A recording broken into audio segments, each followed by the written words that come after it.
that is my temperature. I've been running about 102, about 102 in my temperature most of the day. Sicker than the dog. I feel like death rolled over 2 times, but that's not why I'm opening, making a video. It's actually 2 o'clock in the morning. I'm about an hour away from Serpent Mound. I went there yesterday because it was the 8th. I went on a spur of the moment. My theory is that, so in 2017, 3 days after solar eclipse, the Draconian came to me. So I figured if I get here, if I come to the Serpent Mound 3 days before the special Ring of Fire solar eclipse that's going to happen on the 10th, which is funny because 8, 9, 10, and 72 hours. 8's obviously a number for me because being a Scorpio and the whole Serpent Mound and all that stuff and Draconian's all connected to Scorpio, so it's kind of all made sense with the numbers. And you guys know I'm not really that big of a numbers guy, but I'm just trying to follow along what I'm supposed to be doing. But I tell you what, yesterday every which way from Sunday was trying to stop me from getting to the mound, like everything. And in fact, when I got to the mound, I got there a half hour before they close. They close at 5 o'clock. It's so early they close.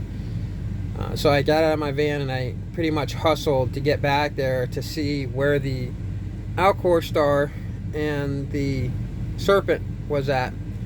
And it just so happens that when I get there, like when I walk directly on the head of the Serpent and I look straight up, it was the Alcor was right above me. Now, there was no portal, nothing happened that I know of. I didn't see anything happen, but it's all just just trying to see what. I know it's not much to look at, guys. It's I'm keeping it dark because I'm in stealth mode right now, so I don't want I don't want to be spotted as somebody's crashing in their van. That's why I love this van, because it's a stealth, very stealthy. I should show you guys pictures and stuff of this van on the inside. It's actually slick. It's done up like a I made it look like the galaxy inside and like a spaceship. But anyhow, yeah, so yesterday was the 8th. I was supposed to get out the 9/11 video on the 7th. I was pushing really, really hard, and it just was not going to go, no matter how hard I pushed to get it out. I completed it. It was an 88-minute video, right? And I went to go post it on the thing on BitChute. Well, first I posted it on YouTube. And of course, they shot that down.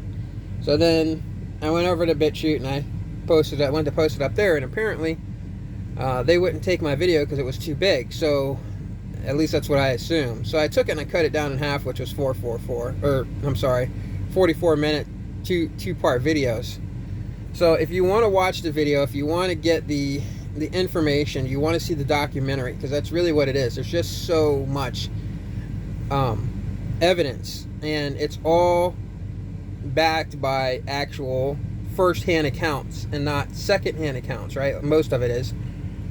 So you can go and see that. You can see newsreels, you can see all kinds of stuff, and you can see all of the overwhelming evidence in 1972 and how it's completely 100% connected to the 9/11. There's just so much stuff, guys. It's not even, you just can't get away from it. It's like, so I don't know if I brought this up in the last video.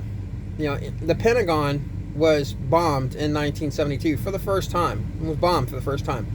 It's funny because when 9/11 happened, I don't remember ever talking about, hey, the Pentagon was bombed once before. It was in 1972, but you could look it up. I got the articles and stuff on that. I got that up on there. But not only was it bombed in 1972, there also was a woman who was the first Jewish American Miss America.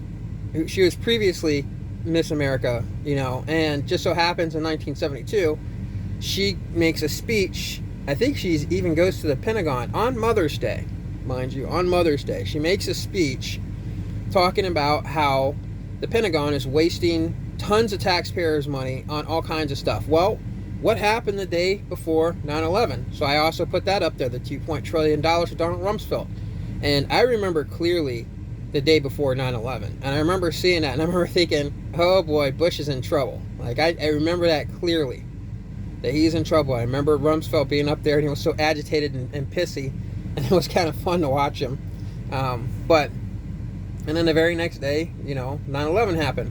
So how does that all connect, Well, in 1972, the guy who was supposed to fly the plane into the Pentagon in 2001, he could not get a passport into the United States. Well, guess what? He was born in the year 1972.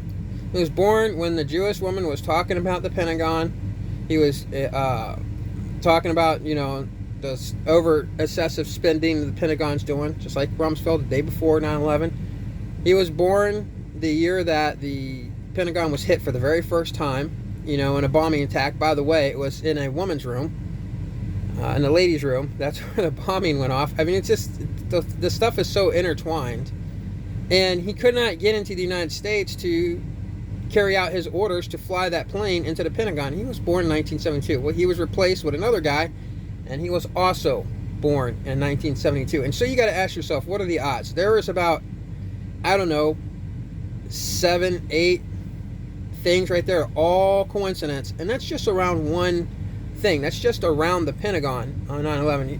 You got to look at all the other stuff that was going on. In fact, there were so many terrorist attacks on planes and hijackings in 1972.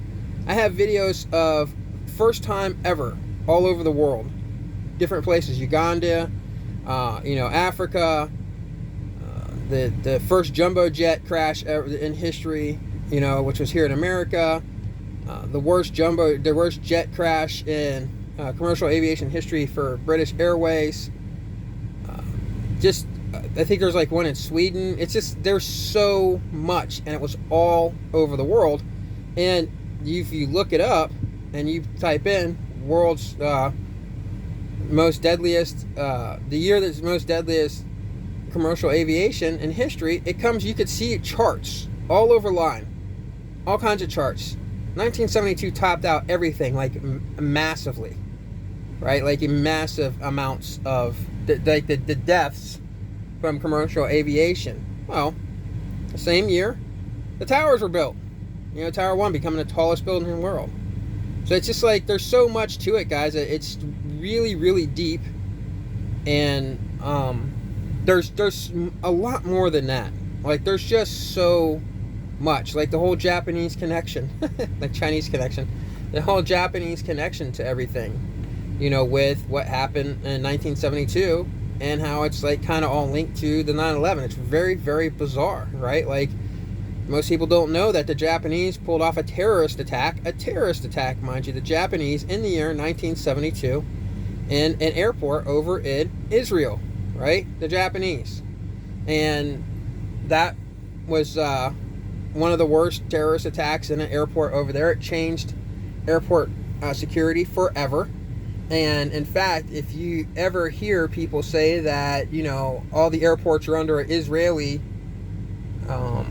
security detail, that it's like everybody's like under like an Israeli security detail, well, it was because of 1972, just like the Munich attacks, just so much. You can't get away from it. And I'm trying to help the humans as much as possible to open up their minds that it's not possible all these things could have happened in 1 year.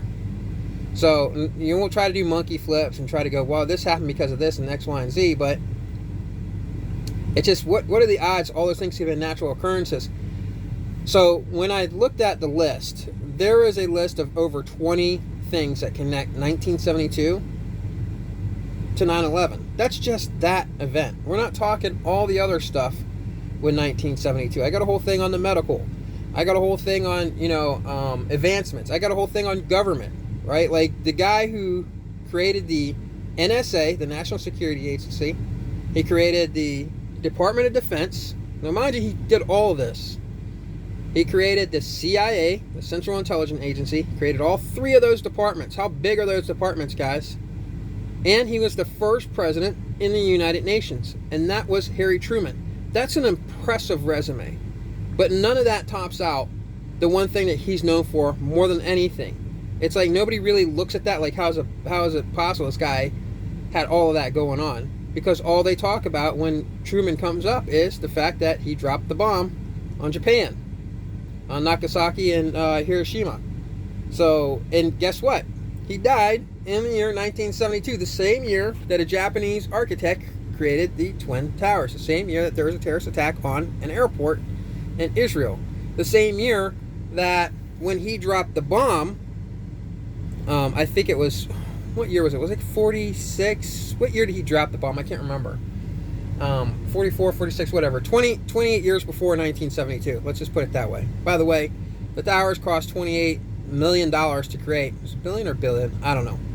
28, so you had that number. Well, there was a guy who, since 1972 to when they dropped the bomb, you know, Japanese soldier who was hiding out in the jungles of Guam. He thought the war was still going on, and he was not coming out. And just so happens, he comes out in the year 1972, the same year Truman dies, the guy who dropped the bomb. So it's just, there's so much interlinking. And you saw the whole thing with 19 hijackers, 72 police. 19 hijackers, 72 police. 1972. Like it's in your face, and nobody cares. And nobody's doing anything about it. And so, and the more I show people, and it's just like, how is it possible? What are the odds? The more they get stumped. So something is going on, right? Like something is wrong with humans' minds. And it probably has to do with the stuff that you're breathing in from the 1972 Operation Popeye. So what do you think is up there that they're dropping out there? You think they're just doing weather warfare? I think you better think again, because up through your nasal cavity is the best way to get to your brain. And with that, enjoy the rest of the time you have left.